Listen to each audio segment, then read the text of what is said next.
रिश्ते तब भी थे, रिश्ते अब भी हैं। तब वो गर्मियों की छुट्टियों में ढेर सारे मेहमानों का आना, छत पर बिस्तर लगाना और एक तकिए पे दो दो सिर रखकर सबका चैन से सो जाना। अब दो लोगों के आने की खबर सुनकर सबका रूटीन डिस्टर्ब हो जाना, कौन कैसे कहां एडजस्ट करेगा उस पर चर्चा होना। रिश्ते तब भी थे, रिश्ते अब भी हैं।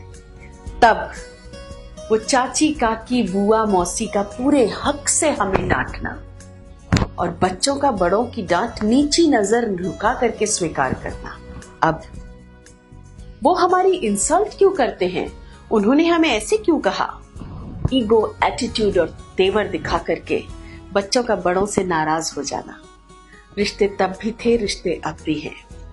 तब हर शादी या सगाई में नंदोई या जमाई का रूठना साहब फिक्स ही होता था।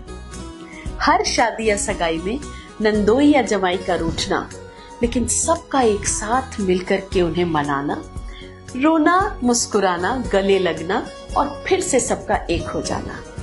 अब जो हमसे रूठा उससे हमारा रिश्ता टूटा, ईगो एटीट्यूड और तेवर दिखा करके एक दूसरे से नाराज हो जाना। रिश्ते तब भी थे, रिश्ते अब भी हैं।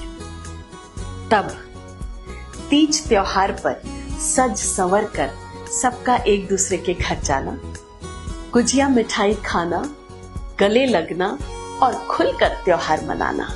अब मोबाइल पर आए हुए फॉरवर्ड्स को, दोस्तों ओरिजिनल मैसेजेस भी नहीं होते हैं, मोबाइल पर आए हुए फॉरवर्ड्स को फॉरवर्ड करना और एक बंद कमरे में बैठकर मैंने 500 लोगों को हैप्पी दिवाली विश कर दिया, यह सोच के संतुष्ट हो जाना।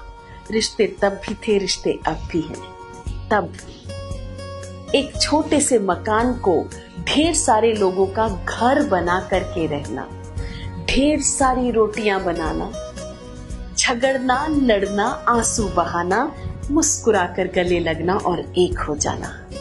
अब फुल इंटीरियर वाले मकान में 4 प्रतिष्ठित लोग और 2 जेनरेशन की मौजूदगी का होना, लड़ना, फिर उस पर जिक्र करना, फिर उस जिक्र को आगे बढ़ाना और 2 जेनरेशन के मौजूदगी के एहसास को और बढ़ाना और फिर से कौन कहां कैसे एडजस्ट करेगा उस पर चर्चा होना। दोस्तों रिश्ते तब भी थे, रिश्ते अब भी हैं। तब हम रिश्तों को जीते थे, we used to live those relations। आज हम रिश्ते निभाते हैं। चुनाव हमारा, चॉइस हमारी, हमें रिश्तों को जीना है या हमें इन रिश्तों को निभाना है।